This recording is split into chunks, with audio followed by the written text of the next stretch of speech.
स्त्री ही झगड़े की जड़ होती है, ये वाक्य अनुप्रिया ने अपने ससुराल में पहली बार नहीं सुना था। ये तो जैसे उस घर का नियम बन गया था, कोई बात बिगड़े, गलती किसी की हो, ताना अंत में उसे ही मिलता था। अनुप्रिया एक पढ़ी लिखी, समझदार और आत्मनिर्भर युवती थी। उसका विवाह जयप्रकाश मिश्रा के साथ हुआ था, जो एक सरकारी कर्मचारी था। शादी के 2 साल बाद भी घर में शांति न थी, न कोई प्रेम, न अपनापन, और झगड़े तो जैसे रोज की बात हो गई थी। हर बार जब कोई समस्या खड़ी होती, सास कहती, हमारे बेटे को तो पहले कभी गुस्सा नहीं आता था, तू ही कुछ करती होगी जो यह चीखता है। शुरू में अनुप्रिया चुप रही, सोचा कि समय के साथ सब ठीक हो जाएगा। लेकिन जब हर बार गलती उसकी मानी जाने लगी, तब उसे यह समझ में आया कि असल में समाज का एक बड़ा वर्ग औरत को ही झगड़े की जड़ मानता है, चाहे दोष किसी का भी हो। अनुप्रिया का मायका एक मध्यम वर्गीय शिक्षित परिवार था। वहाँ उसकी माँ ने उसे सिखाया था कि एक स्त्री को हमेशा धैर्य रखना चाहिए, लेकिन आत्मसम्मान को कभी मरने नहीं देना चाहिए। जयप्रकाश का परिवार परंपराओं में बंधा हुआ था। उसकी माँ गायत्री देवी एक सशक्त महिला थी, लेकिन उनके भीतर एक कठोर सोच भी थी। घर में बहू आए तो सबका कहना माने, अपने विचार न रखे। शादी के बाद अनुप्रिया को लगा कि वह एक नए जीवन की शुरुआत करेगी, जहां प्रेम और समझदारी होगी। लेकिन जल्द ही उसे एहसास हुआ कि यहाँ तो हर निर्णय में उसकी बात काटी जाती है। शुरू में उसने समझौता किया, लेकिन जब उसे हर बार झगड़े की जड़ कहकर अपमानित किया जाने लगा, तब उसने सोचना शुरू किया कि क्या सचमुच औरत ही हर झगड़े की वजह होती है। एक शाम अनुप्रिया ने सुझाव दिया कि घर के बजट में थोड़ी कटौती की जाए, क्योंकि महंगाई बढ़ रही थी। बस इसी बात पर हंगामा हो गया। जयप्रकाश चिल्लाया, तू मुझे पैसे कमाने सिखाएगी? गायत्री देवी बोली, हमने तो कभी बेटे से ऐसा सवाल नहीं किया, और ये लड़की 2 साल में ही हुक्म चलाने लगी। अनुप्रिया सोच में पड़ गई, क्या उसके सुझाव देना गुनाह था? क्या ये झगड़ा उसकी वजह से हुआ, या इसलिए कि घर में स्त्री की राय को स्थान ही नहीं दिया जाता? वह रोज देखती कि पति देर रात तक मोबाइल में बिजी रहते, माँ अपने कमरे में टीवी देखती और पूरा घर संवादहीनता की चादर ओढ़े पड़ा रहता। जब संवाद नहीं होता तो संदेह पैदा होता है, और जब संदेह होता है तो झगड़े जन्म लेते हैं। अनुप्रिया की सहेलियों में भी कई ऐसी थीं जिनके घरों में ऐसा ही माहौल था। सीमा बताती, मेरे पति की गलती हो, लेकिन घर वाले मुझे ही कोसते हैं कि तू ही ठीक से बात नहीं करती होगी। समाज में स्त्री को ही अधिक दोष क्यों दिया जाता है? क्योंकि वह बाहर नहीं बोलती, क्योंकि उसे संस्कारी दिखना होता है, क्योंकि उसका चुप रहना ही उसकी अच्छाई मानी जाती है। लेकिन क्या ये चुप्पी ही झगड़ों को जन्म नहीं देती? एक रात अनुप्रिया ने खुद से पूछा, क्या मुझ में ही कुछ कमी है? वह अतीत में झांकती है, हर झगड़े को याद करती है, हर परिस्थिति को दोबारा जीती है। लेकिन हर बार उसे यह समझ में आता है कि झगड़े की जड़ किसी एक की नहीं होती। कभी अहंकार होता है, कभी संवाद की कमी, कभी सामाजिक दबाव, और कभी अपने ही अधूरे सपने। उसने निर्णय लिया कि अब वह खुद को दोष नहीं देगी। एक दिन उसने जयप्रकाश से सीधी बात की, क्या तुम मुझसे खुश हो? वह चौंक गया, बोला, तू ये क्यों पूछ रही है? क्योंकि हर बार तुम मुझे दोष देते हो। कभी खुद से पूछा कि तुम्हारे गुस्से की वजह क्या है? धीरे धीरे जयप्रकाश को भी एहसास हुआ कि वह घर के तनाव का सारा बोझ अनुप्रिया पर डालता रहा, क्योंकि यही आसान था। अनुप्रिया ने सुझाव दिया, चलो हम दोनों काउंसलिंग लेते हैं। गायत्री देवी को ये बात नागवार गुजरी, परंतु कुछ ही महीनों में पूरे परिवार के व्यवहार में बदलाव आने लगा। एक दिन गायत्री देवी अपने पुराने दिनों की डायरी पढ़ रही थी। उसमें उन्होंने लिखा था, मेरे पति मुझसे बहुत चिल्लाते हैं, मैं जवाब नहीं देती, क्योंकि बहू होने का धर्म यही है। तब उन्हें एहसास हुआ कि वह वही पीड़ा अब अपनी बहू पर उतार रही हैं। गायत्री देवी ने पहली बार अनुप्रिया से माफी मांगी। अनुप्रिया ने अब घर में संवाद की परंपरा शुरू की। हर रविवार पूरा परिवार एक साथ बैठता, कोई भी विषय उठाता और सब मिलकर उस पर बात करते। एक दिन जयप्रकाश बोला, मैंने हमेशा तुम्हें ही दोषी समझा, लेकिन अब समझ में आया कि हमारी चुप्पी और अपने घमंड ने सबसे अधिक नुकसान किया। स्त्री झगड़े की जड़ नहीं होती, झगड़े की जड़ होती है संवाद की कमी, अहंकार, सामाजिक सोच और हमारी पीढ़ियों से चली आ रही आदतें। जब एक स्त्री अपनी बात रखती है तो वह झगड़ा नहीं चाहती, वह समझदारी चाहती है। जब वह सवाल पूछती है तो वह उत्तर नहीं, तकरार नहीं मांगती, वह संवाद चाहती है। घर की लक्ष्मी या विवाद की जड़, अगर तू इस घर में नहीं होती ना तो सब ठीक रहता। ये शब्द 28 साल की बहू पल्लवी ने अपनी सास संध्या देवी से सुने, और ये पहली बार नहीं था। पल्लवी के दिल को हर बार चोट पहुंचती, लेकिन आज कुछ टूट गया। उसने अपने पति राकेश की ओर देखा, जो हमेशा की तरह चुप था।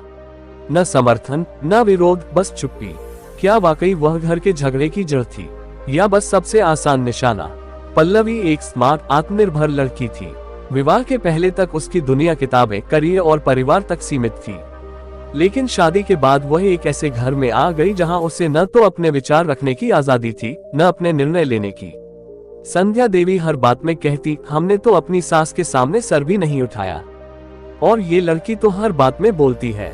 पल्लवी के अंदर गुस्सा नहीं, बल्कि सवाल पनपने लगे, क्या स्त्री का विचार रखना झगड़े की वजह है? घर की तीसरी किरदार थी छोटी बेटी गुंजन, जो 9 साल की थी। वह रोज अपने मम्मी पापा की लड़ाई देखती, कभी सास बहू का विवाद, कभी पापा की चुप्पी। एक दिन गुंजन ने मासूमियत में पूछा, मम्मी क्या आप बुरी हैं? पल्लवी चौंकी। नहीं बेटा, ऐसा क्यों पूछा? क्योंकि दादी रोज कहती हैं तुमसे सब झगड़ते हैं। ये सुनकर पल्लवी टूट गई। अब ये सिर्फ उसका संघर्ष नहीं था, यह उसकी बेटी के मन की छवि बन रही थी। संध्या देवी को लगता था कि वह सब कुछ सही कर रही है, लेकिन जब वह अपनी पुरानी तस्वीरें देखती तो अपने ही शब्द सुनाई देते, मेरी सास भी मुझसे यही कहती थी। वह सोचने लगी कि क्या उन्होंने अपने ऊपर जो बीता वही पल्लवी पर उतार रही है। राकेश हमेशा तटस्थ रहा, न पल्लवी का पक्ष न माँ का। उसे लगता था कि औरतों की लड़ाई में मर्द को नहीं पड़ना चाहिए, लेकिन वह ये नहीं समझता था कि उसकी चुप्पी ही सबसे बड़ा झगड़ा बन रही थी। पल्लवी ने एक दिन रोते हुए कहा, तुम मुझसे प्यार करते हो तो मेरी बात क्यों नहीं समझते? राकेश के पास कोई जवाब नहीं था। इस हिस्से में कहानी मनोवैज्ञानिक स्तर पर जाती है, कैसे पीढ़ी दर पीढ़ी स्त्रियां झेलती आई हैं, कैसे स्त्री को ही समझौते का नाम दे दिया जाता है, कैसे पुरुषों को बचपन से सिखाया जाता है कि घर की बातों से दूर रहो। झगड़े का कारण कोई एक नहीं होता, संवादहीनता, परंपरा, अहंकार और नासमझी, ये सब मिलकर एक स्त्री को दोषी बना देते हैं। एक दिन घर में बड़ा झगड़ा हुआ। पल्लवी बेटी को लेकर मायके चली गई। 3 दिन बाद संध्या देवी और राकेश को एहसास हुआ कि घर कितना सूना हो गया था। कोई रोशनी नहीं, कोई मुस्कान नहीं। राकेश गया पल्लवी को लिवाने। वह बोला, इस बार सिर्फ तुम नहीं बदलोगी, हम सब बदलेंगे। पल्लवी लौट आए, लेकिन इस बार एक शर्त पर, रिश्तों में खुलापन और संवाद। घर में हर हफ्ते एक पारिवारिक संवाद सभा शुरू हुई। संध्या देवी भी बदली। उन्होंने पल्लवी से कहा, मुझे माफ कर देना, मैंने वही किया जो मेरे साथ हुआ था। अब गुंजन स्कूल में लिखती है, मेरी मम्मी घर की रोशनी है। पल्लवी सोचती है, स्त्री झगड़े की वजह नहीं, बल्कि उसका समाधान होती है, अगर उसे समझा जाए। ग्रेटर देन, जिस घर में स्त्री को सम्मान मिलता है, वहाँ झगड़े नहीं, रिश्ते पनपते हैं। झगड़ों की वजह कोई एक नहीं होती, लेकिन अगर हम दोष देना ही चाहें तो शुरुआत खुद से करें। कुलक्षणी, जब घर की बहू ही सबकी नजर में अशांति की जड़ बन गई। गांव का नाम था पिपराहीपुर, एक साधारण सा गांव जहां अब भी बहू का सिर झुका रहे, औरत की जबान न खुले, झगड़े औरत से ही होते हैं, जैसे वाक्य आम थे। ये कहानी है मीरा की, एक 22 वर्षीय नवविवाहिता जो पूरे सपनों के साथ वर्मा परिवार में आई थी, लेकिन कुछ ही महीनों में उसे कुलक्षणी, मनहूस और झगड़े की जड़ कह दिया गया। क्यों? क्योंकि जब जब घर में कुछ बिगड़ा, दोष उसी के सिर आया। मीरा का मायका प्रेम और समझदारी से भरा था, लेकिन उसका ससुराल 3 भाई, सास, ससुर, देवरानी, जेठानी का बड़ा संयुक्त परिवार था। मीरा का पति धीरज गांव की राजनीति में सक्रिय था। सास रत्ना देवी बेहद कट्टर विचारों वाली थी। मीरा जब हल्की मुस्कान के साथ कुछ कहती तो सुनने को मिलता, बहू बहुत तेज है, बहुत जबान चलती है। शुरू में सब हंसते थे, फिर मीरा की हर बात पर ताने बनने लगे। एक दिन गैस सिलेंडर खत्म हो गया और खाना समय पर न बन सका। सास ने पूरी बैठक में कह दिया, जब से ये कुलक्षणी आई है, घर का चूल्हा भी ठंडा हो गया। मीरा स्तब्ध थी। उसी रात देवरानी बोली, भाभी, हमें भी तुम्हारी चिंता होती है, पर क्या करें, घर में औरत को ही जिम्मेदार ठहराया जाता है। मीरा को लगने लगा, झगड़ा वो नहीं, बल्कि घर का वो सोच है जो औरत की हर बात में खोट ढूंढती है। मीरा ने एक दिन सास से पूछा, मां जी, क्या आपको भी आपकी सास ऐसे ही कहती थी? रत्ना देवी ने आंखें फेर ली। धीरे धीरे मीरा ने घर के पुरुषों को भी समझाना शुरू किया, अगर झगड़े हर बार बहू की वजह से होते तो भारत का हर घर टूट चुका होता। पति धीरज ने भी एक दिन कहा, मेरी गलती है कि मैं कभी तुम्हारा साथ नहीं दे पाया। मीरा ने साहस करके पंचायत में महिलाओं के अधिकार पर सवाल उठाया। गांव वालों ने विरोध किया, लेकिन मीरा की बातों ने धीरे धीरे महिलाओं का दिल जीत लिया। अगर हर बार बहू दोषी है तो सास क्यों चुप थी जब वही बातें उसने अपनी सास से सही थी। गांव में पहली बार महिला पंचायत बुलाई गई। मीरा ने घर में और गांव में स्त्रियों के आत्मसम्मान, शिक्षा और अधिकारों को लेकर बैठकें शुरू की। अब वही सास जो कभी उसे कुलक्षणी कहती थी, कहने लगी, मीरा ने हमारे घर को नई दिशा दी है। धीरे धीरे देवरानी, जेठानी, पड़ोसिने सबने कहना शुरू किया, मीरा तो कुल की रोशनी निकली। मीरा की जेठानी सविता भी कई वर्षों से घर के झगड़ों में चुपचाप जी रही थी। उसने कहा, अगर तू न होती तो मैं कभी नहीं जान पाती कि हमारी आवाज भी कुछ मायने रखती है। मीरा ने गांव में महिलाओं के लिए एक प्रशिक्षण केंद्र खोला, आत्मसम्मान केंद्र। अब वह बहू नहीं जो झगड़े का कारण थी, बल्कि वह शक्ति थी जिसने झगड़ों की जड़ें ही काट दी। झगड़े की जड़ स्त्री नहीं, बल्कि वो सोच है जो उसे हर बार दोष देती है, वो संस्कृति जो सवाल पूछने वाली को चुप कराना चाहती है, और वो परिवार जो संवाद की जगह अपमान को प्राथमिकता देता है। ग्रेटर देन, जब तक स्त्री को दोषी कहकर चुप कराया जाता रहेगा, तब तक घर में सच्चा प्रेम नहीं टिकेगा। और जब एक स्त्री अपनी आत्मशक्ति पहचान लेती है तो वही घर का दीपक बन जाती है। जिम्मेदार कौन? जब झगड़ा बहनों ने नहीं, समझ की कमी ने कराया। सुनैना अपने पति अमित के साथ शादी के बाद पहली बार अपने ससुराल आई थी। वहीं अमित की छोटी बहन नीतू 22 साल की कॉलेज जाने वाली लड़की थी, तेज, बोल्ड और अपने भाई की लाडली। सब कुछ ठीक था जब तक रिश्तों में तुलना, जलन और ये मेरी जगह क्यों ले रही है जैसी सोच पनपने नहीं लगी। एक छोटी सी बात पर इतना बड़ा झगड़ा हुआ कि परिवार दो हिस्सों में बंट गया। और दोष हमेशा की तरह भाभी ही तो आग लगाती है कहकर सुनैना को मिल गया। सुनैना एक सुलझी हुई लड़की थी जो हमेशा सबको खुश रखना चाहती थी। वो नीतू से दोस्ती करना चाहती थी, लेकिन नीतू को लगता था कि सुनैना भाई को उससे दूर कर रही है। जब अमित रात को पत्नी से ज्यादा बात करता तो नीतू ताना मारती। भाभी ने तो भाई को बदल ही दिया।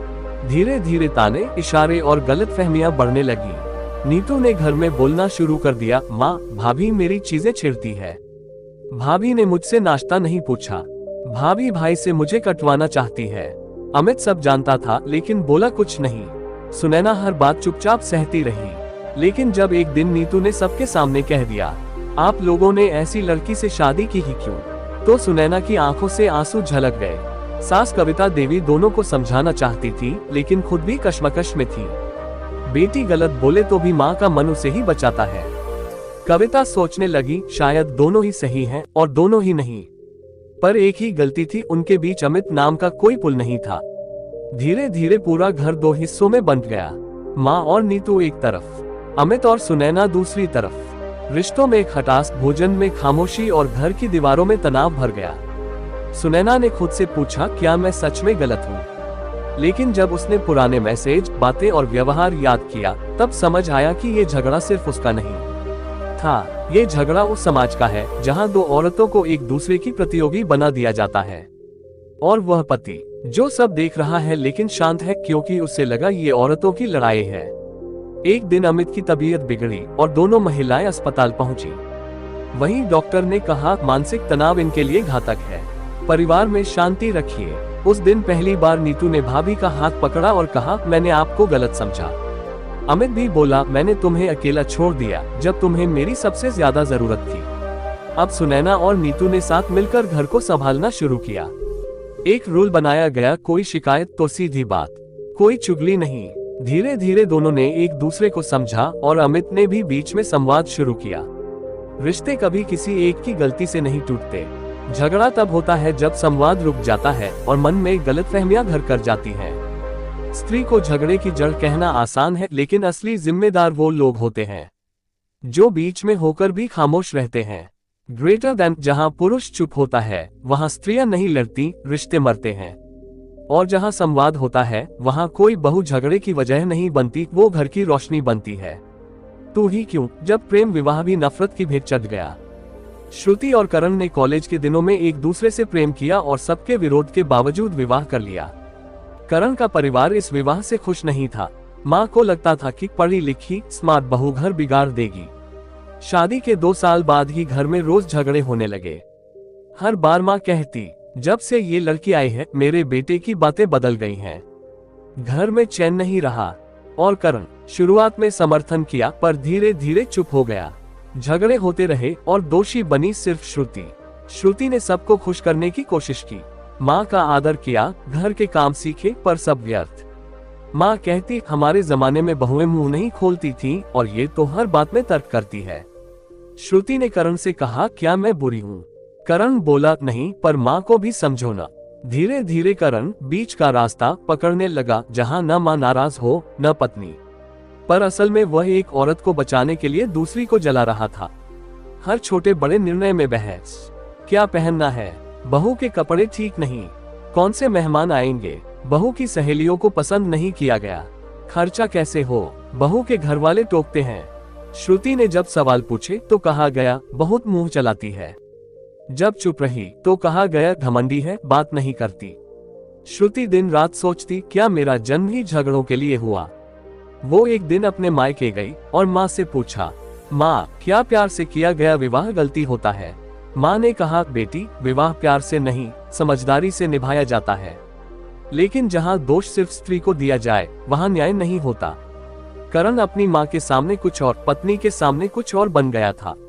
वह सोचता था शांति बनी रहे, लेकिन समझ नहीं पाया कि एक की चुप्पी दूसरे के अपमान को बढ़ावा देती है। भाभी, चाची, बुआ, ऑल अगेंस्ट श्रुति। प्रेम विवाह वाली बहुएं घर तोड़ती हैं। इसने करण को अपने वश में कर लिया है। ये हमारी परंपरा नहीं मानेगी। श्रुति को यह एहसास हुआ कि स्त्री की सबसे बड़ी दुश्मन अक्सर दूसरी स्त्रियां ही बन जाती हैं, जो उसे अलग देखती हैं और स्वीकार नहीं करती। एक दिन झगड़ा इतना बड़ा कि माँ ने कहा, तू मेरे बेटे को छोड़ दे। श्रुति ने पहली बार जवाब दिया, मैं कोई सामान नहीं जिसे कोई जब चाहे छोड़ दे। मैं करण की पत्नी हूँ और हक से रहूंगी। करण ने देखा कि उसकी चुप्पी अब रिश्ता तोड़ने पर आ गई है। करण ने पहली बार माँ से कहा, माँ, अगर आपको बहू से दिक्कत है तो समाधान ढूंढिए, लेकिन हर बार दोष मत दीजिए। माँ ने गुस्से में घर छोड़ने की धमकी दी। श्रुति ने आगे बढ़कर कहा, माँ, मैं आपको खोना नहीं चाहती, पर हर बार कटघरे में खड़ी नहीं रह सकती। परिवार ने धीरे धीरे स्वीकार करना शुरू किया कि श्रुति झगड़े की वजह नहीं थी, बल्कि हर कोई अपनी बात मनवाने के लिए दोषारोपण कर रहा था। घर में साप्ताहिक पारिवारिक चर्चा शुरू हुई। ग्रेटर देन, जब पुरुष चुप रहता है और परिवार जिद पर अड़ा रहता है, तब हर स्त्री दोषी बन जाती है, चाहे वह सही हो या नहीं।